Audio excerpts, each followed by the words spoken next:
10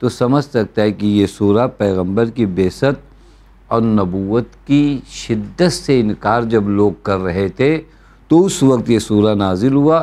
یعنی دشمنان دین پوری طرح اسلام کے خلاف اپنی تمام طاقت کو جھونکے ہوئے تھے اور چاہ رہے تھے کہ دین نہ پھیلے. اس وقت یہ سورہ نازل ہوتا ہے اور ڈٹ کر ان لوگوں کا کیا ہے مقابلہ کرتا ہے. آغا اگر بات کریں کہ اس کو پڑھنے کے سورہ کے جو ہے کیا فوائد حاصل ہوتے ہیں دنیا میں، اگر خاص کر دیکھا جائے تو یہ سورہ میں کس طرح فائدہ پہنچاتا ہے، اس کی کچھ حدیثیں کچھ روایتیں بیان کریں. ایک بہت ہی اہم روایت جو امام جعفر صادق علیہ الصلوۃ والسلام سے اس مقام پر وارد ہوئی ہے کہ دنیاوی فائدے کیا ہیں اس سورہ کے، تو روایت میں کہ من قرأ الحمدین جمیعاً حمد صبا و حمد فاتر. عرض کیا ابھی ناظرین کی خدمت میں کہ کچھ سورے جو ہیں الحمدللہ سے شروع ہوئے، ان میں سے ایک سورہ صبا ہے، ایک سورہ فاتر ہے.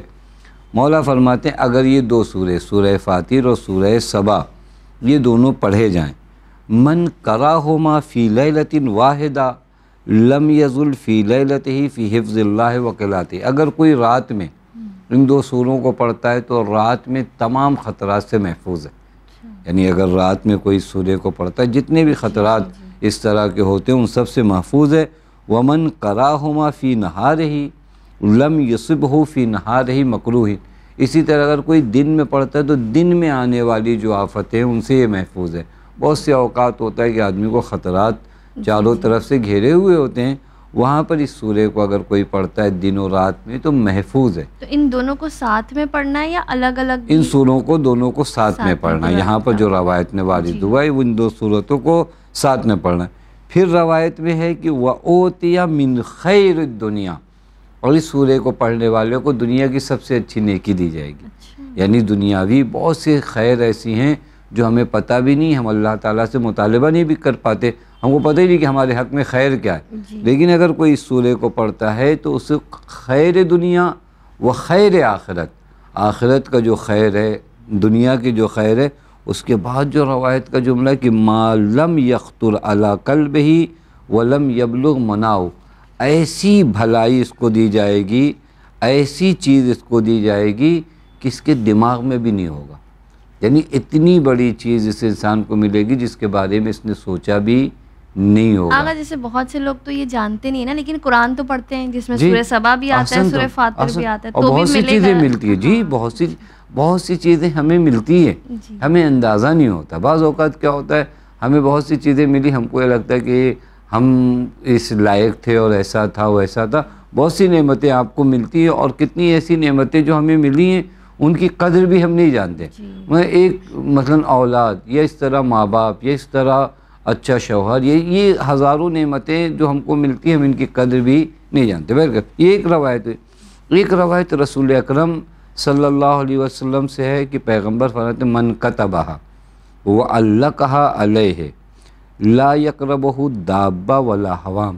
اگر کوئی سورے کو لکھے اور تعویذ کی شکل میں گلے میں پہن لے تو ہر طرح کے جانور کیڑے مکوڑوں سے محفوظ رہے گا. یہ خاص کر وہ جنگلوں میں اور دیہاتوں میں رہنے والے بعض ماں باپ اپنے اولاد کی نسبت بہت فکر مند ہوتے ہیں. بعض دیہات وغیرہ اس طرح کے ہوتے ہیں، وہاں سانپ نکل جانا، بچھی نکل جانا، اس طرح کے خطرات بہت ہیں. روایت میں کہ سورے کو اگر آپ لکھتے تو اس طرح کے حوام یعنی یہ کیڑے مکوڑے اور جانوروں سے محفوظ اگر ہم رہیں. نہیں لکھتے ہیں صرف جو مارکیٹ میں نہیں وہی کافی ہے لکھا ہوا. یہ طے نہیں کہ آپ اپنے ہاتھ سے لکھیے، یہ کبھی کبھار باقاعدہ آسانی سے ہم کو دستیاب لکھا ہوا سورہ ملا، ہدیہ ہے، اس کا ہدیہ ہم نے کیا لے لیا. وَمَنْ كَتَبَهَا وَشَرِبَهَا بِمَاءٍ وَرَشَّ عَلَى وَجْهِهِ مِنْهَا وَكَانَ خَائِفًا أَمِنًا مِمَّنْ يَخَافُ مِنْهُ وَسُكِّنَ لَهُ. پھر ارشاد فرماتے ہیں نبی اکرم کہ اگر کوئی اسے لکھے، لکھ کر پی جائے، یعنی پانی میں رکھ کر اس کو پی جائے یا اپنے چہرے پہ لگا لے، تو پیغمبر فرماتے ہیں کہ وہ جن چیزوں سے ڈر رہا تھا اس چیزوں سے محفوظ ہو جائے گا. کبھی کبھار ہوتا ہے ہم کو فلاں چیز کا ڈر ہے، فلاں چیز کا خوف ہے، فلاں چیز ہم کو لگ نہ جائے، فلاں خطرہ ہم تک پہنچ نہ جائے. اگر اس سورے کو کوئی اپنے ساتھ رکھتا ہے، اسے لکھ کر پی جاتا ہے یا اپنے چہرے پر اس پانی کو مل دیتا ہے، تو ایسی صورت میں یہ ان خطرات سے جس کا اپنی نسبت یہ سوچ رہا تھا وہ خطرہ مجھ پر آ نہ پڑے، ان خطرات سے محفوظ ہے، اور روایت کا جملہ سکھ کے نہ رہو، اس کی زندگی میں کافی سکون و اطمینان آ جائے۔ انشاءاللہ۔ آغا یہ بتائیں کہ مرنے کے بعد آخرت میں یہ سورہ ہمارے لیے کس طرح مددگار ثابت ہوگا؟ اس سورے میں بھی ہم نے ایک روایت دیکھا جو رسول اکرم صلی اللہ علیہ وآلہ وسلم سے کہ فرماتے من قرأ سورۃ سبا، اگر کوئی سورہ سبا پڑھے تو لم یبق نبی ولا رسول الا کان لہ یوم القیامہ رفیقا و مصاحفا، اگر کوئی اس سورے کو پڑھتا ہے تو کل قیامت میں کوئی نبی کوئی رسول ایسا نہیں ہوگا جس کے ساتھ یہ نہ رہے۔ اچھا، وہ نبی اور وہ رسول اس کا رفیق ہوگا، اور وہ نبی اس سے مصافحہ کریں گے۔ یعنی ایک سب سے بڑی اخروی آخرت کی جگہ بعضوں کو لگتا ہے کہ صرف جنت کے انار ہیں، جنت کے سیب ہیں، نہیں، آخرت کی اہم جزائیں جو ہیں یہی انبیاء، اولیاء، ائمہ علیہم الصلاۃ والسلام کا دیدار، ان کی ہمراہی، ان کا ساتھ۔ شاید میں عرض کروں آپ کی خدمت میں کہ ان کی ہمراہی اس قدر عظیم نعمت ہو جنت میں کہ آپ اس نعمت کو دیکھتے ہوئے دیگر تمام نعمتوں کو فراموش کر جائیں۔ رسول اکرم صلی اللہ علیہ وآلہ وسلم کے ساتھ اگر کوئی انسان ہو تو اس کے بعد اس کو دیگر نعمتیں نہیں دکھائی دیں گی۔ جی آغا، عورتیں تو نہیں مصافحہ کر سکتی ہیں؟ احسن، اب یہ تعبیرات جو ہے نا، دیکھیں مصافحے کی تعبیر بہت اچھا سوال ہے۔ مصافحے کی تعبیر بعضوں کو لگتا ہے کہ ہمیشہ ہاتھ ملانا، مصافحے کی تعبیر نزدیک ہونا، قریب ہونا، ان کے دل میں محبت آنا، ان کی نگاہوں میں عظمت آنا۔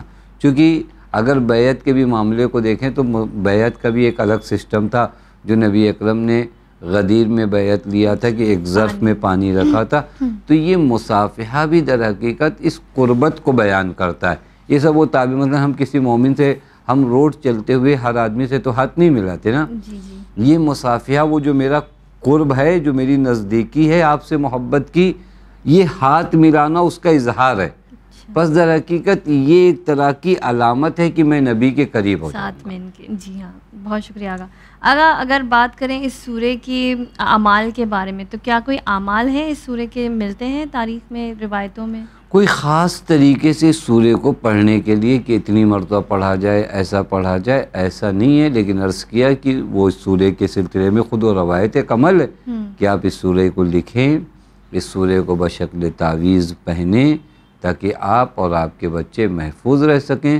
بعض اوقات آپ کے اوپر بہت زیادہ خوف ہے، ایسے خوف سے اور ڈر سے اپنے آپ کو نکالنے کے لیے اس سورے کو پڑھ کے آپ پی سکتے ہیں یا چہرے پہ، یہ خود ایک عمل ہے۔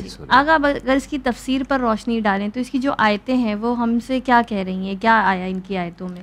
ان کی آیتوں کو بھی اگر چند حصوں میں ہم تقسیم کریں کہ اس سورے میں کن اہم پوائنٹس کی جانب اشارہ کیا گیا ہے، تو پہلا مرحلہ اس سورے میں مسئلہ توحید کو چھیڑا گیا ہے، یہ جو بہت اہم ہے۔ اصل دین توحید ہے، تمام دین کا نام توحید ہے۔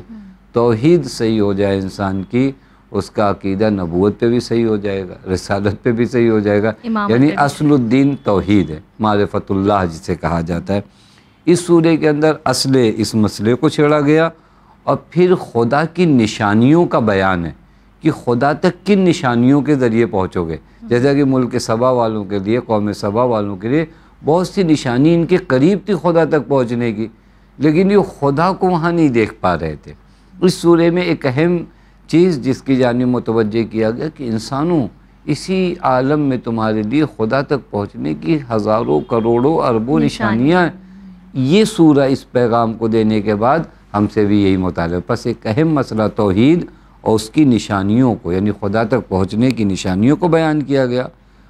سب سے زیادہ ایک چیز جو اس سورے میں بہت اہم بیان ہوا ہے وہ معاد اور قیامت۔ یہ اگر ناظرین کی خدمت میں عرض کروں کہ قرآن کریم میں اگر ملاحظہ کریں نا، 1/3 آیات قیامت کے بارے میں، یہ بار بار قیامت کے بارے میں ہر سورے میں بیان اسی لیے آتا ہے کہ اگر کسی کو یاد قیامت نہیں ہے تو وہ زندگی صحیح نہیں گزار پائے گا۔ جسے پتہ ہے قیامت ہے، وہاں حساب و کتاب ہوگا، وہ حکم مطابق خدا زندگی گزارے گا۔ لہذا قرآنی سوروں میں آپ جس بھی سورے میں جائیں، معاد و قیامت کا ذکر مسلسل ہے اور اس سورہ میں بھی وہاں پر ہے۔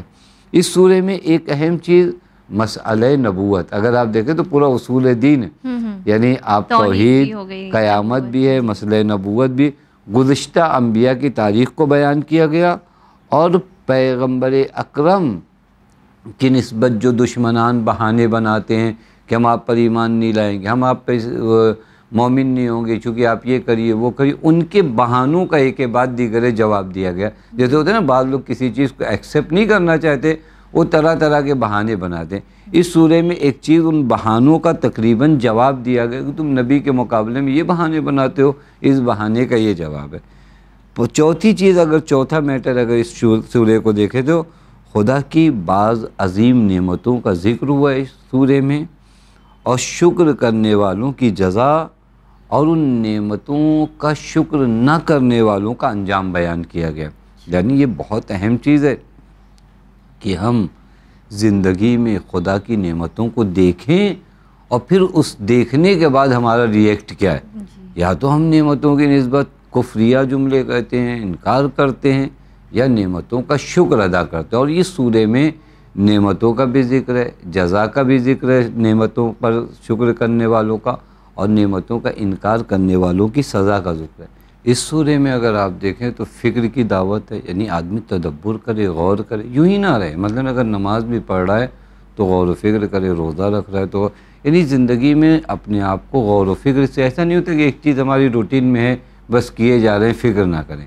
بس اس سورہ میں بار بار ہم کو فکر اور غور کرنے کی دعوت دی گئی، اعمال صالح انجام دینے کی دعوت دی گئی، اور بتایا گیا کہ یہ چیزیں کس طرح تمہارے کامیاب ہونے میں دخالت رکھتی ہیں اور تمہاری کامیابی میں کس طرح سیڑھی بنتی ہیں، فکر کرنا، اعمال صالح۔